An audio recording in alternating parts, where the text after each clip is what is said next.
آج کی horror story ہمیں سمی نے لاہور سے بھیجی ہے۔ چلیے ان کی کہانی سنتے ہیں انہی کی زبانی۔ آج سے سال پہلے کی بات ہے۔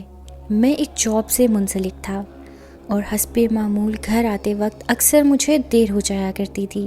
بعض اوقات رات کا 1 بھی بج جایا کرتا تھا۔ دیر کی 2 وجوہات تھیں۔ ایک تو فاصلہ بہت زیادہ تھا اور دوسرا رات کو بس نہیں ملتی تھی۔ میں اپنے کام سے 9 بجے فری ہوا کرتا تھا اور پھر بس اسٹیشن پر کافی دیر کھڑا رہتا تھا۔ میرے گاؤں کی طرف آنے والی بس رات 10 بجے کے بعد آتی تھی، کبھی کبھار 11 بھی بج جایا کرتے تھے۔ خیر، اس دن حسب معمول میں کام سے فارغ ہوا اور بس کا انتظار کرنے لگا۔ بس 11 بجے ہی آئی۔ کافی انتظار کے بعد پھر گاؤں سے 5 کلومیٹر دور ایک بس سٹاپ پر اس نے مجھے 11:50 پر ڈراپ کیا۔ اصل کہانی یہیں سے شروع ہوتی ہے۔ دراصل گاؤں کو جانے والا یہ طویل راستہ بہت سی قیاس آرائیوں کا مرکز بنا ہوا تھا، کیونکہ شام 5 بجے کے بعد کوئی بھی اس راستے سے گاؤں کی طرف نہیں جاتا تھا۔ گاؤں کے لوگوں میں یہ بات مشہور تھی کہ اس راستے پر انہوں نے کئی بار کوئی مافوق الفطرت مخلوق دیکھی ہے اور عجیب و غریب آوازوں کا ذکر بھی سننے میں آیا تھا۔ اس راستے کی ساخت بھی کچھ ڈر پیدا کرنے کا باعث تھی۔ دراصل اس راستے کے آغاز میں بس سٹاپ پر کچھ دکانیں بنی ہوئی تھیں جو مسافروں کے یہاں اترنے یا جانے کے باعث دن کے 5 بجے تک کھلی رہتی تھیں۔ ان دکانوں کی وجہ سے دن کے وقت کچھ رونق رہتی، لیکن 5 بجے کے بعد یہاں اتنی ٹریفک نہ ہونے کی وجہ سے رونق نہ ہونے کے برابر ہوتی، اور جیسے جیسے رات کا آغاز ہوتا تو یہاں الو بولنا شروع ہو جاتے اور ہر طرف ہو کا عالم ہو جاتا۔ خیر، اسی راستے پر ایک فون ایکسچینج والوں کی بہت پرانی عمارت موجود تھی جو بہت پہلے تقریباً 30 سال سے بے آباد ہو چکی تھی۔ ڈر کی اصلی وجہ یہی عمارت سمجھی جاتی تھی۔ ویسے بھی گاؤں جانے کا یہ راستہ مختصر تھا، کیونکہ دوسرا راستہ تقریباً 8 کلومیٹر لمبا تھا اور گاؤں پہنچنے میں کافی دیر لگ جاتی تھی۔ خیر، میں اسی راستے سے گاؤں جایا کرتا تھا کیونکہ میں ان باتوں پر اتنا یقین نہیں رکھتا تھا۔ ویسے بھی میں اللہ کے علاوہ کسی سے خوف نہیں کھاتا تھا۔ یہ بھی حقیقت تھی کہ میں شروع سے کچھ نڈر تھا، میری فطرت میں خوف نہیں تھا۔ خیر، اپنے قصیدے پھر کبھی سہی۔ یہ منگل کی رات تھی اور 21 جنوری کا دن تھا۔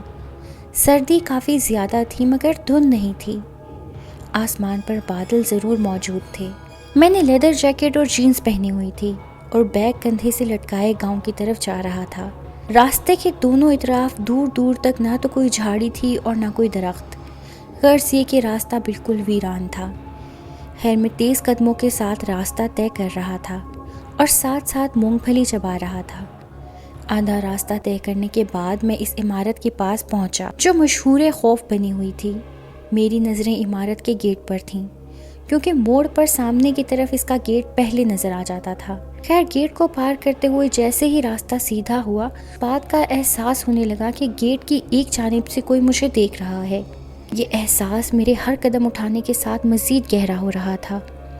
پہلے تو میں نے کوئی پرواہ نہ کی، مگر ایک آواز نے مجھے پیچھے دیکھنے پر مجبور کر دیا، اور وہ آواز کسی جانور کے غرانے کی تھی، بہت ہی ہلکی مگر خوف پیدا کرنے والی آواز۔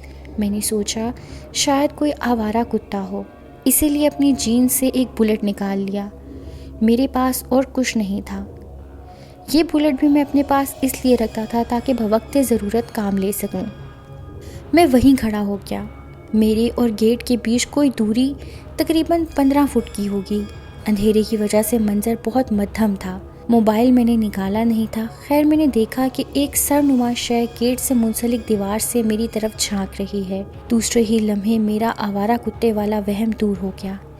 اس کی وجہ یہ تھی کیونکہ دیوار کی اونچائی 7 فٹ سے زیادہ تھی اور کتے کا قد مشکل سے 2 یا 3 فٹ تک ہوتا ہے۔ وہ سر جو مدھم سا نظر آ رہا تھا دیوار کے اوپر سے میری طرف جھانک رہا تھا، مطلب ظاہر ہے کہ وہ جو کچھ بھی تھا اس کا قد 7 فٹ سے زیادہ تھا۔ مجھے پہلی بار احساس ہوا کہ میں خطرے میں ہوں۔ یا تو یہ کوئی ڈاکو ہے یا پھر کوئی نشئی جو پیسوں کے لیے میرے ساتھ ضرور ہاتھ کرے گا۔ اس لیے میں نے گاؤں کی طرف تیزی کے ساتھ چلنا شروع کر دیا۔ ابھی مشکل سے 3 منٹ ہی گزرے ہوں گے کہ مجھے ایسے لگا جیسے میرے پیچھے کوئی ہڈیاں چبا رہا ہے۔ صاف ہڈیوں کے چبائے جانے کی آواز، اس میں کوئی دوسری رائے نہیں۔ میں رک گیا اور پیچھے مڑ کر دیکھا۔ یقین کریں میرے پاؤں اکھڑ گئے، کیونکہ 7 فٹ کے قریب اور بہت بھیانک شکل کی عورت نما مخلوق مجھ سے 10-20 قدم کے فاصلے پر کھڑی تھی۔ رات کے اس اندھیرے میں اس کا عورت نما سایہ واضح نظر آ رہا تھا۔ اس راستے پر پہلے کبھی میرے ساتھ ایسا کچھ نہیں ہوا تھا، پھر آج یوں اچانک اس طرح ہو جانا انتہائی بھیانک اور خوفناک لگ رہا تھا۔